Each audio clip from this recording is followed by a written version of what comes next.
आपने एक पिक्चर देखी होगी पीके, कितने लोगों ने देखी? ओ चलो, एक काम तो सिंसियरली करते। दोस्तों, उस पिक्चर ने बहुत अच्छी तरीके से एक बात कहने की कोशिश की कि एड्रेस ही गलत है, एड्रेस ही गलत है, रॉन्ग एड्रेस। अब जिंदगी भर रॉन्ग एड्रेस पे डायल करें और डायल करने के लिए रोज 24 घंटे मेहनत करें और मंजिल पे नहीं पहुंचे, इसमें हमारी मेहनत में कमी। हमको डायलिंग नहीं आता है, हमको डायलिंग भी आता है, हम मेहनत भी कर रहे हैं, लगातार कर रहे हैं, लेकिन यदि एड्रेस ही गलत है, नंबर ही रॉन्ग है, तो क्या नंबर मिलने वाला है? तो दोस्तों, ये भी एक देखने की बात है कि हमारी सारी जिंदगी की सारी सफलताओं के बावजूद अपनों का अपनापन और अपनों की संख्या बढ़ती हुई दिखाई देती है कि घटती हुई दिखाई देती है। बुढ़ापा अकेला होता हुआ दिखाई देता है कि अपने परिवार वालों के संग, सबके संग हंसी खुशी के साथ बीतता हुआ दिखाई देता है। पति पत्नी के बीच उम्र बढ़ने के साथ साथ संवाद बढ़ता हुआ दिखाई देता है कि विवाद बढ़ता हुआ दिखाई देता है ना। और धीरे धीरे रिश्तों की हम उस जगह में आ गए हैं कि अब तो लिव इन रिलेशनशिप हमको ठीक लगने लगा है। जब तक बनती है तब तक साथ रहा जाए, जब नहीं बनती है तो अलग हो जाया जाए, और अलग होने की कड़वाहट को भी ना झेला जाए। इसलिए शादी के पहले ही तलाक की शर्तें भी तय हो जाएं, ताकि कल को कानूनी दांव पेच ना पड़े। हम यहां तक सोचने लगे। तो दोस्तों, साधन के बारे हमको जो कॉन्फिडेंस आया है, वो कॉन्फिडेंस हमको संबंध के बारे भी आ जाए। साधन के बारे जो कॉन्फिडेंस हमको आया है, वो कॉन्फिडेंस हमको संबंध के बारे भी आ जाए, तो जिंदगी खिल उठे।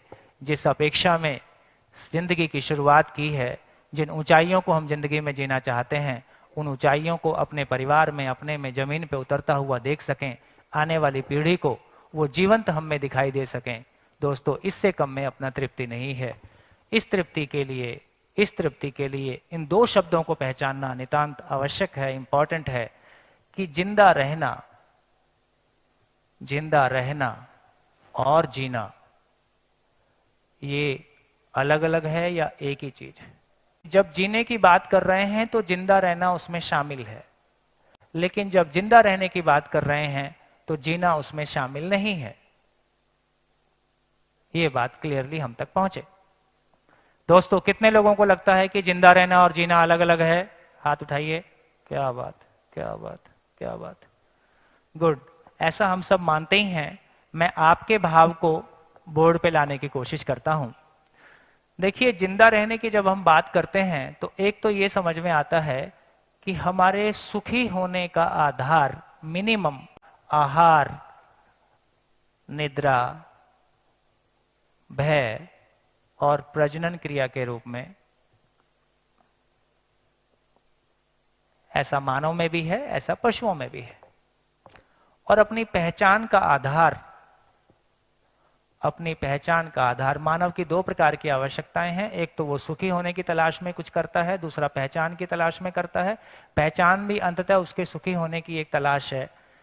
आप पहचान के रूप में देखें तो फिर 4 कंपोनेंट हैं: रूप, बल, धन, पद, और चौथा कंपोनेंट, 5वां कंपोनेंट बुद्धि है।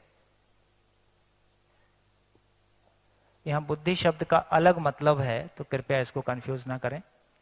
तो मिनिमम हो गया कि हम शरीर को बनाए रखने के लिए जो भी आवश्यक सामान है उनके साथ हैं। उसके आगे हमारा कोई रूप है, शरीर का बल है, धन है, पद है, ये सब हमारे पास है। किसी ना किसी रूप में सामाजिक पद हो या प्रशासनिक पद हो। इसके बावजूद भूतकाल की पीड़ा, वर्तमान से विरोध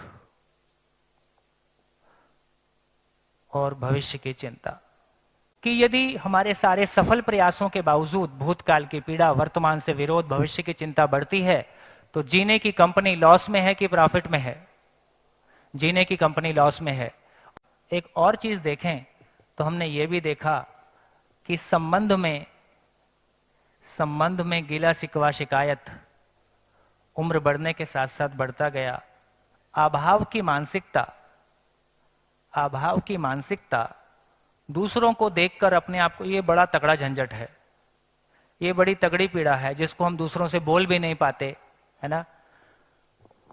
दूसरों को देख के अपने आप को छोटा महसूस करना, चाहे शक्ल को देख के करना, कि बाल को देख के करना, कि कपड़े को देख के करना, कि गाड़ी को देख के करना, कि पद को देख के करना, किसी भी आधार पर अपने को दूसरे से छोटा महसूस करना, ये ऐसी पीड़ा है जो दिन में मैं 24 बार मरता हूं, 2400 बार मरता हूं। तो दोस्तों, अपने भीतर अभाव की मानसिकता भी हमारी पीड़ा है। तो कितना भी हमारे पास रूप आ गया, बल आ गया, धन आ गया, पद आ गया, है ना, ये सब के साथ हम हैं ही हैं, उसके साथ साथ ये फ्री में मिला हुआ सामान है जो हमारे पास पर्याप्त मात्रा में है ना, एक के साथ 3 फ्री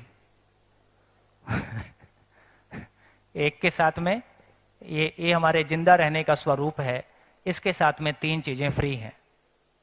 दोस्तों, ये हमारी आवश्यकता है।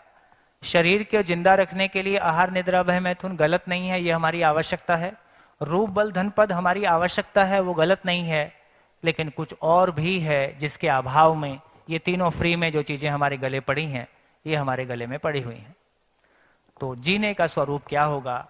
तो अभी हमने कम से कम ये निकल के आया कि अभाव के साथ में जीना होता है कि झेलना होता है, भय के साथ में जीना होता है कि झेलना होता है, और असुरक्षा के साथ में जीना होता है कि झेलना होता है, अनिश्चितता के साथ में जीना होता है कि झेलना होता है।